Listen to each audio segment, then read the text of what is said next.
So first, let me say how good it was to be back in person today at City Council. One of the aldermen said that it felt like the first day of school, and in some ways it did, with all the kind of buzz and excitement in the room, and I think the members were happy to be back together. I want to thank the members of the City Council who worked with us and our team to work through the plans to bring back City Council in person. I want to thank the Department of Public Health, the Sergeant at Arms, AIS, and all the other folks who were responsible for making sure that the technology worked so that we can do, in effect, a hybrid of in-person, but also have those folks who wanted to remain remote. Today, 3 ordinances were passed in City Council session that will ensure the safety and success of our residents long after this pandemic is over. First and foremost, City Council passed an amendment to the Affordable Requirements Ordinance, and you heard a lot about that in comments from the members of the body. Now redesigned with an even more of an emphasis on equity and addressing our city's systematic patterns of segregation. This ordinance will expand off-site options that target our most vulnerable residents for affordable housing, while also focusing on anti-displacement measures that will allow longtime residents to remain in the communities they call home to see and reap the benefits of redevelopment initiatives. This revised ordinance will also put our city back on the right track toward reversing the effects of segregation by requiring that residential developments that receive a zoning change, city financial assistance, or involve city-owned land to provide a percentage of units at affordable prices, and increasing the percentage of affordable housing units in residential developments that are downtown, in neighborhoods with low current levels of affordable housing, and in neighborhoods facing displacement of low-income residents from 10 to 20%. The unfortunate reality is that our city has a dark history of racial segregation, and that history continues to reverberate today. As city leaders, it's up to us to address its modern-day manifestations.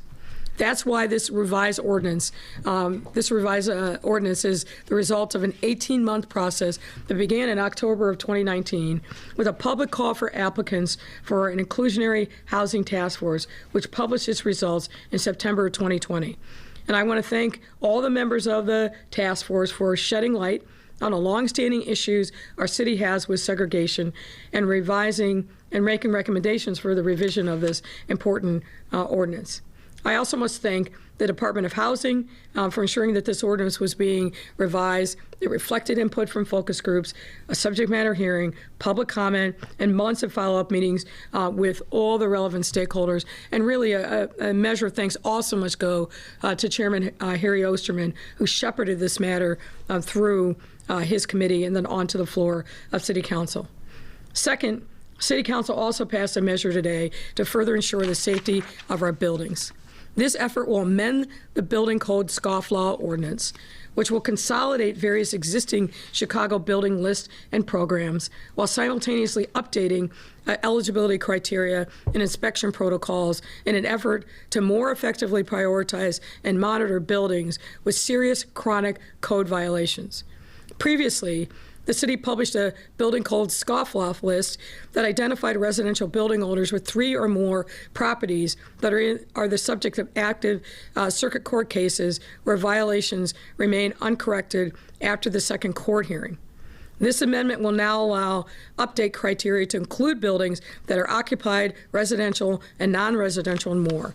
And it required that building placed on the enhanced building scofflaw list be subject to follow-up inspections by the building department, receive inspections at least every 12 months, and once removed from the list, be further subject to inspection until the building receives 2 consecutive inspections that are at least 6 months apart with no serious violations found. This is significant progress. Also ensuring that those who violate our building codes will be held accountable for their actions until they take the necessary steps to keep our residents safe under their roofs. And last but not least, City Council took another step to protect our residents by passing the Vaccine Anti-Retaliation Ordinance, which goes into effect immediately. You recall that we enacted other protections for workers who were fearful that if they were sick and heeded public health advice to stay home, that they would be retaliated against by their employers. This is another step down that same path, which is making sure that employers will allow their employees to get vaccinated during a work shift if they so choose without facing any form of retaliation.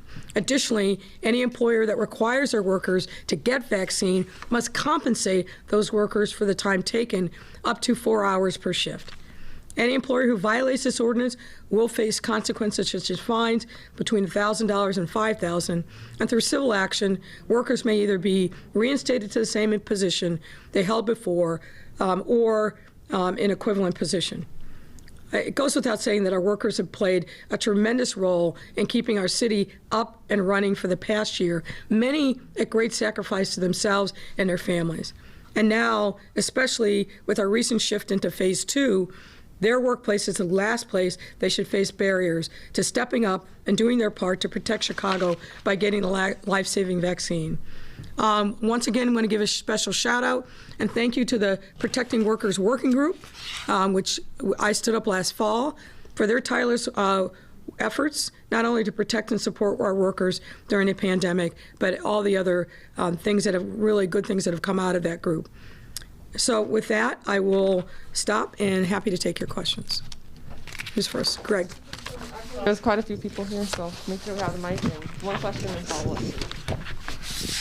up. Mayor, Alderman Taliaferro introduced an ordinance today that would expand digital billboards and use the money on private land to pay for police department psychologists. Have you had a chance to review this, and what are your thoughts? No, I'm not familiar with it, so I don't have an opinion at this point. In the back of the room. Good afternoon, Mayor. David Palomino for Univision. Can you please give us your comments about the basic income plan proposed by Alderman Villegas? I haven't had a chance to study his particular plan. This is something that I think a lot of folks are interested in, but fundamentally what we need to do is make sure, in my view, that people have access to good paying jobs, that they can sustain themselves and their families. So I'm happy to take a look at that proposal, but I haven't had a chance to see it yet. Right here? Right there? Yeah, right. You just passed the guy. Oh, Alex. Okay. Okay. Go ahead. Hi, Mayor. On ARO, a number of aldermen did vote against it, some because they said because it didn't have, they said the strong enough inclusion requirements for family size units. Others, like Alderman Riley, said he was worried it would put a damper on development downtown. Could you address either of those points? I think those were all addressed during committee debate, and the ordinance passed out of committee. I think it was 15-3 and passed on the floor today, so we move forward. Madam Mayor, Patrick Elwood, WGN-TV. Relevant to the Chauvin verdicts yesterday, what message do you believe that sends to society at large, and specifically police officers? Great question. Well, first of all, it's impossible for me not to view that case through the lens of being a former prosecutor. I thought that Attorney General Ellison and his team put on a very compelling case. Literally from the very first witness that as I recall, was the 911 dispatcher who tuned in and saw what was happening with a camera that was near Cup Foods and had, I think, the right instinct that something didn't seem right, so much so that she reached out to a sergeant to intervene. And really, that first witness, which is always important in a trial, I think captured the jury's imagination, really set the tone for, in my personal view, was overwhelming evidence of guilt. The fact that the jury came back so quickly after having been instructed by the judge, I think underscores their belief that the evidence was also overwhelming beyond a reasonable doubt as to all three counts. What I think is important, because as you know, it is very rare in the U.S. for a police officer to be found guilty of criminal conduct for on-duty activities. But from the very beginning of us knowing about what happened that fateful day in Minneapolis, and certainly seeing the horrifying video of George Floyd dying, his body fluids spilling onto the pavement, and now former Officer Chauvin seeming to lean in just a little bit more on his neck. I read one of the most disturbing accounts by a doctor of what George Floyd would have been experiencing in those moments. I won't repeat it, but I will just say it's just haunting, thinking about somebody dying in such a horrifying way. And for what? An allegation of a $20 counterfeit bill? So I think justice was served yesterday. It's in some ways cold comfort to the Floyd family and to the people who knew and loved George Floyd. But in our system of justice, there absolutely must be accountability. And that jury believed the same thing. The jury of his peers judged Derek Chauvin and found him guilty of committing a criminal act of murder against George Floyd. And I believe that that was absolutely the only reasonable verdict that could be returned based upon the evidence presented in that case. You ask a question about what message it sends to officers. Well, obviously, I think it's a cautionary tale. We need all of us in every department across this country. People who are willing to serve, people who are willing to sacrifice, people who are willing to run towards danger, but absolutely must also embrace the reality of constitutional policing. And that starts with building authentic relationships with the communities they are sworn to serve and protect. Never, never forgetting all of us as public servants, and particularly police officers, work for the people. The people are our bosses. The people have a right to hold us accountable. I think in the almost year since the horrible murder of George Floyd, there's been a lot of conversation, and rightfully so, about systemic racism and about how that manifests itself in policing. There's a lot more that we need to address, and particularly here in this city, but also across the country. And as a nation, we have to grapple with how it is that racism imbues way too many of our organizations. And you've heard me say this before, and I'll end with this.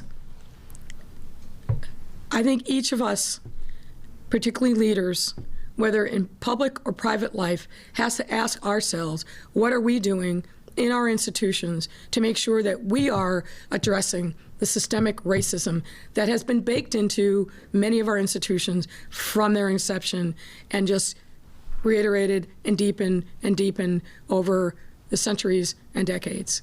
And I think this gives us an important opportunity to reflect on that. But I think for today, what I feel like is we have to say the system, this part of the system worked. Your thoughts on Loretto Hospital resuming vaccinations? Well, as you know, I was deeply disappointed with the way in which Loretto Hospital handled this precious vaccine.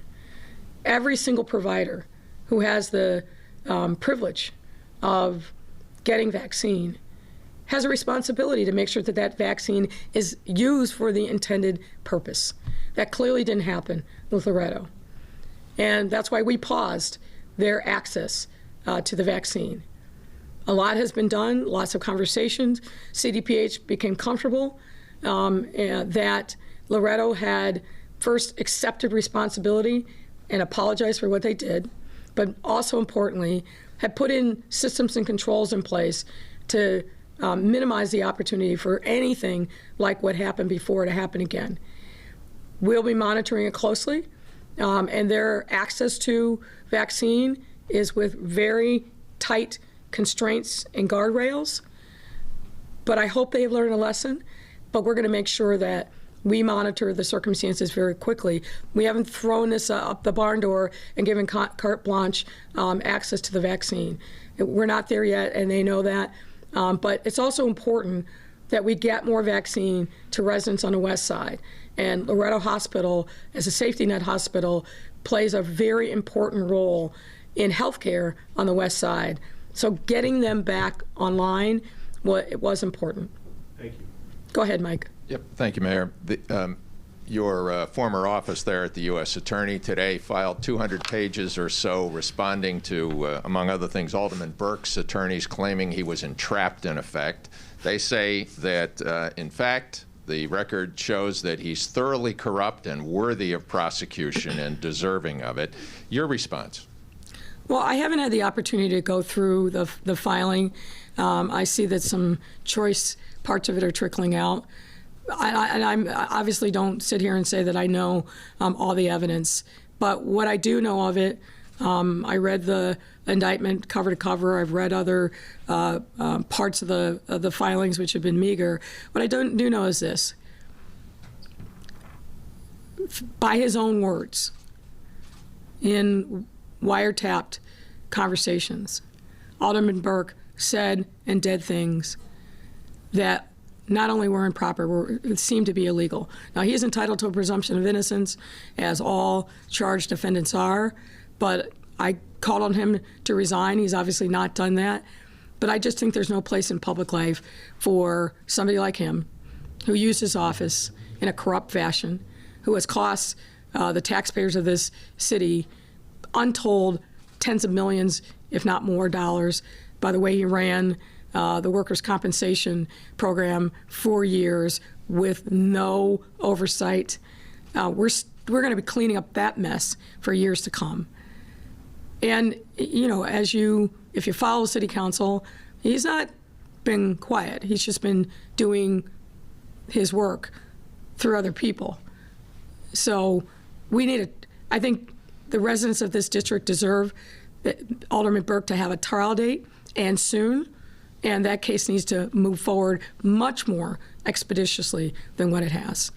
Follow up on a comment that you made in response to Patrick's question about Loretto. In terms of outreach to certain groups, polling and stories in the New York Times and the Washington Post have shown nationally the group now with the largest vaccine resistance are white Republicans. There are some hints of that in parts of the city here. Is there any effort by the city to reach out to these people who are vaccine resistant in that community? Well, I think that, as you know, Mike, there are a few Republicans in Chicago, but not many. I think the places where we've seen the most resistance are in other places. And we are constantly looking at, are we hitting that wall of resistance or are we not? What do we need to do to reach out to folks? I think overall, we need to make sure that we keep educating people about the efficacy of these various vaccines. We won't stop doing that work until we've vaccinated every possible Chicagoan that we can. I was on the South Side yesterday talking to some community members about efforts to push more vaccine to areas on the South Side. I'm very concerned. If you look at the most recent data from CDPH, the South Side has the lowest levels of uptake of the virus vaccine, between 12 and 19%, which is very low. And I think what that says is we have more work to do. But we're at about a little over 50% as a city. We should be much higher. For a long time, our problem was getting enough vaccine. That's still an issue. But now I think the really hard work begins anew, which is going to pockets of places on the far north side, down on the far south side, and a couple of other places in between. And it's really got to be about education. And I've heard a lot of stories about folks supposedly on the right who say, I'm never going to take the vaccine. That's a reality. There's some people who just don't take vaccines of any type. But I think the vast majority of folks, if we reach them and educate them about the safety of the vaccine, and increasingly I think you're going to see, once these vaccines move out of the emergency use authorization period, there are going to be a number of places and employers who start requiring proof of full vaccination in order to access workplaces, venues, and so forth. So we're going to have to think creatively about ways in which we incentivize people to get the vaccine. But fundamentally, I think and I was just on a call this morning with Dr. Arty about this very issue, we've got to dig down and do more education and outreach, because there's still a lot of people who feel like, I can't get it, it's impossible for me to get it, or the vaccine's not safe, and this and this and this consequences will follow. So we've just got to do more to educate people, and I'm confident that we will see our numbers go up exponentially. For the hardcore no vax, no way, we're probably not going to be able to reach those folks. But I think the vast majority of folks who haven't taken advantage of the opportunity, it's because they've been waiting to see people in their network, what their response is, and it's a lack of education. So that's on us. We accept the challenge, and we're going to move forward. Mayor, you obviously saw the Craig Wall ABC7 in case didn't know. You saw the. I recognize your shoes. Thank you. You obviously saw or were aware of the demonstration outside, people calling for action on police reform. They're saying you have failed in your promises to bring about reform that you promised in the first 100 days. Where are things with your civilian oversight proposal and your foot pursuit policy? So we are on civilian oversight. I've said this before. We're talking about the most consequential change in policing maybe ever in Chicago. There's a lot of conversations that need to be had. Those conversations are happening. They may not be visible to folks, but I think we're getting close to being ready to provide an alternative proposal for consideration of the City Council. And on foot pursuits, we just got an update on that yesterday. I think there's more work that needs to be done to really go towards focus groups of officers, focus groups of community members, but I want to make sure we get this right so that we strike the right balance. And I've said this before, I think foot pursuits are one of the most dangerous activities that a policeman engages in. Dangerous for them, dangerous for the person pursued, and dangerous for any potential bystanders. And given all the dynamics that are in play when there's a foot pursuit, we have to have a much more balanced approach that strikes the right balance between making sure that people who are engaged in criminal activity don't get away just because they are faster than the police officers chasing them, but also mindful of the fact that we've had shootings and deaths that occur as a result of foot pursuits where the adrenaline's high, officers often get separated from their partners. It's dangerous, it's dark many times. There's a lot of on-the-ground challenges with trying to chase someone with your gun drawn and fearful of what's around the corner.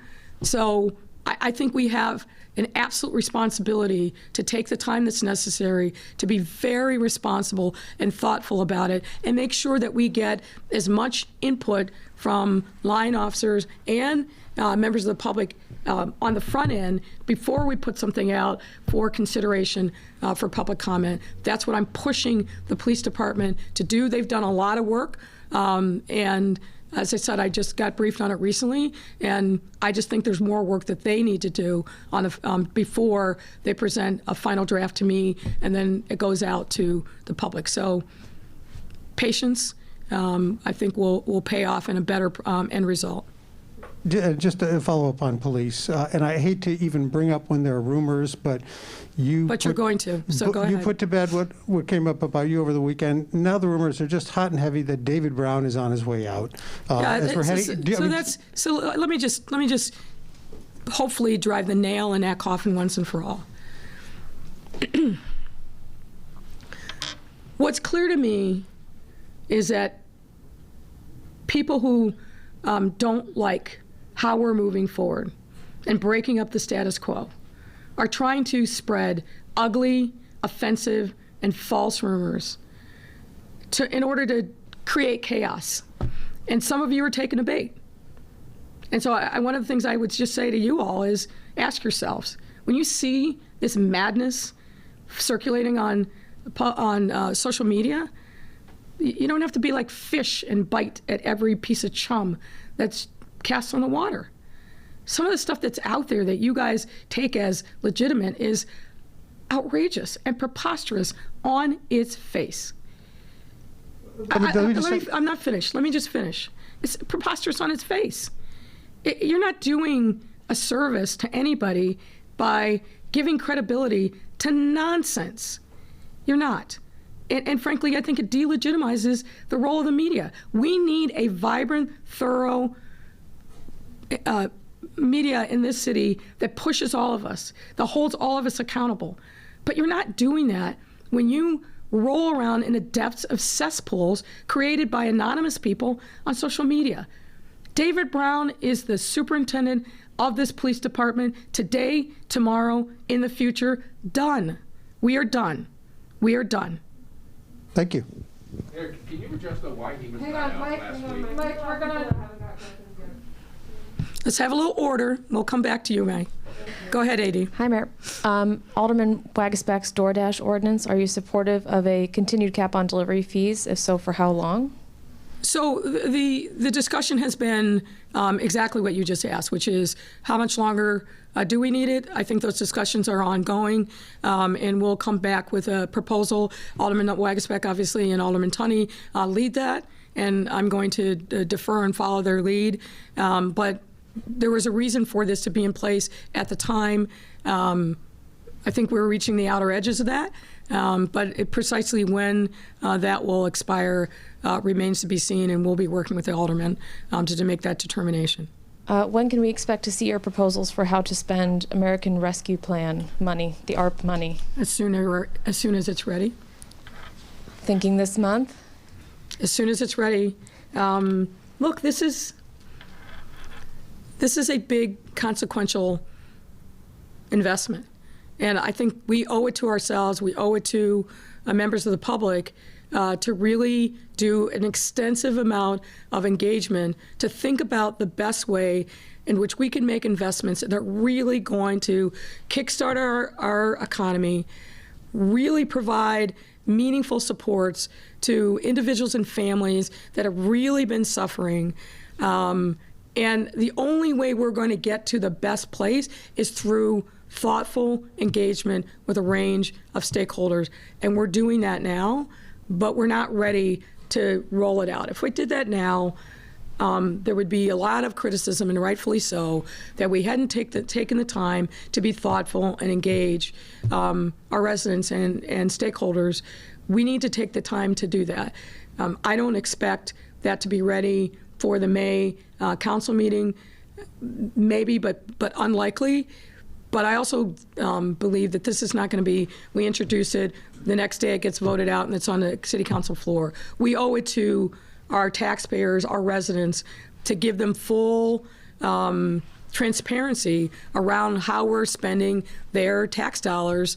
And I think it's also important, as I said, that there are some very specific needs. Some of those are going to be targeted through monies that come in through the various grants because they're structured similar to the way that the CARES Act was. So monies for, obviously, for public health, for housing, some other investments, transportation.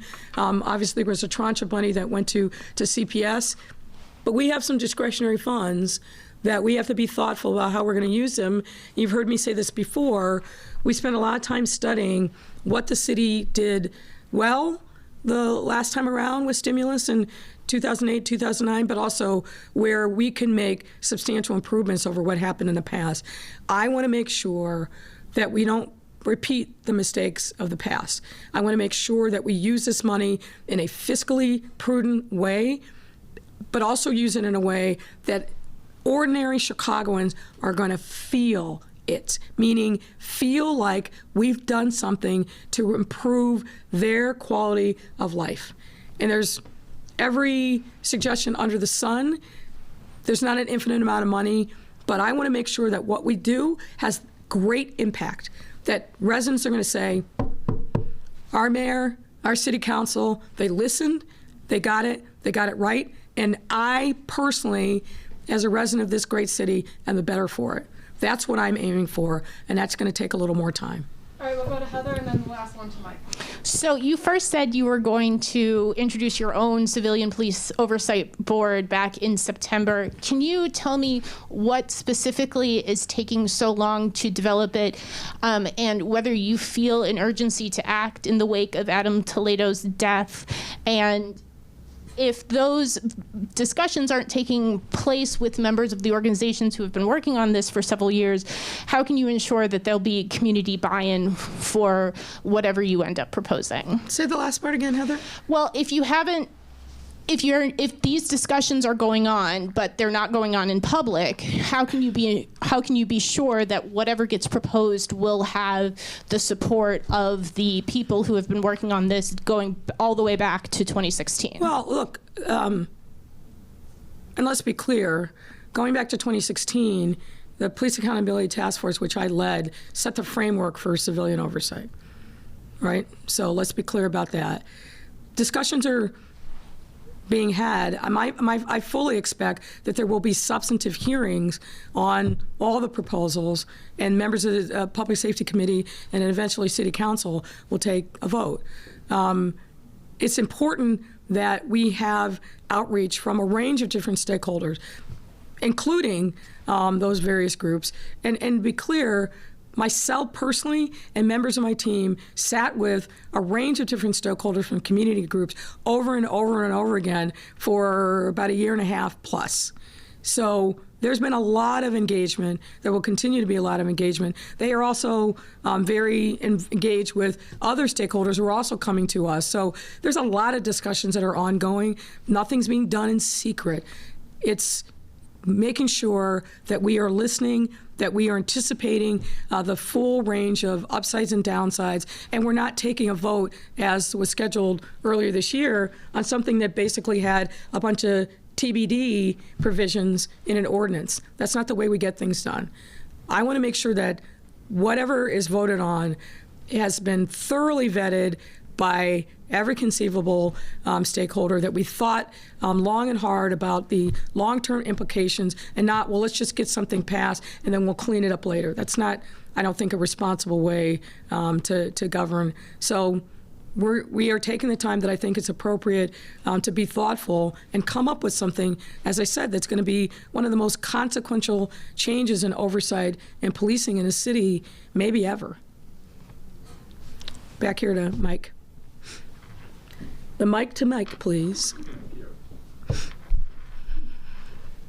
Madam Mayor, it's not just reporters who have questions about Superintendent Brown, but members of the City Council yesterday and today pointed out to me that during an extraordinarily stressful time for the Chicago Police Department in the recent week, 2 or 3, we haven't heard much from Superintendent Brown. Have you asked him not to speak out? And can you explain? I mean, can you explain why he hasn't spoken out? I don't think that's true at all. First of all, I talk to the superintendent multiple times every single day, and he is speaking in the right and appropriate ways, and he is focused first and foremost on making sure that we keep pushing forward on reform, making sure that we have the right deployments and operations to make sure that the city is safe, and he's doing his job. And so this constant, like, he's going to Dallas, he's leaving, it's just nonsense, and it's destabilizing, and frankly, it's insulting. So people can, and if they've got questions, call him up. People don't hesitate. If they've got questions, call me up. But this constant, somebody posted something on Facebook and therefore it must be true. I mean, I just feel like I should distribute copies of News of the World and let you all ask me questions from that. It's just silly, and it's silly and it's dangerous to keep. I'm just saying. I mean, you get my point, Mike. When we get to a point where there's no sussing of and vetting of rumors before they are presented as fact. What you're asking me or the superintendent or others to do is disprove a negative because you guys have bought into something that's just silly. And we saw that on broad display this weekend. And I'm not going to get back into that again, but it's too much. I want you all to be, and as you all are, it's not about me wanting, you have a responsibility to play. You have a role to play, a very important role to play in our city and in our nation. And I value and respect and safeguard your right to do your job, to be aggressive, to ask tough questions, to hold all of us accountable. I would just ask that you take the time to think for a second and ask yourself if what you're actively chasing actually even makes sense. I had that conversation with one of your colleagues over the weekend, and they rolled out this fantastical story. And I just said, can you just stop and listen to what you just said and how absurd and crazy that is? But Mayor, I think to Mike's point, we're talking about some really high-profile cases, and the superintendent was not out there leading and speaking and addressing it. He was in Joe Biden's basement, if you want to, I mean, okay, a little hyperbole there, but the aldermen are asking high-profile cases, where is the superintendent? And he has not been publicly the face of the police department for these big cases. Why not? Yeah, I don't agree with that assessment. But I'm sorry? We didn't see it with Adam Toledo. I think that the superintendent has been appropriately present in the right places at the right time. He has been out in the community. He has been talking with a range of different stakeholders. He has been out there at roll calls and doing what I think the superintendent must do, who is still forming relationships with a range of different people. Standing up and holding a press conference, in full regalia isn't necessarily leadership. Leadership is the things you do, the quiet things you do sometimes to build real, authentic relationships, to be there for people that are in need, to be present when the presence is called for, and that is the way that David Brown leads, and I support him 1,000+%. So this notion that you all have a notion of how this man, who is an incredibly experienced law enforcement professional and leader, who has been doing this job for a long time in the face of very harrowing circumstances, how he should lead, how he should do what he's doing. I just think I feel very comfortable with the way in which he has and will continue to present himself and where he is asserting his leadership. These are fraught times. And there are times when you lead with soft power, there are times you lead with other kinds of power. And I think he's making the right calibrations in the moment that we're in, and I support him. All right, thank you, everybody.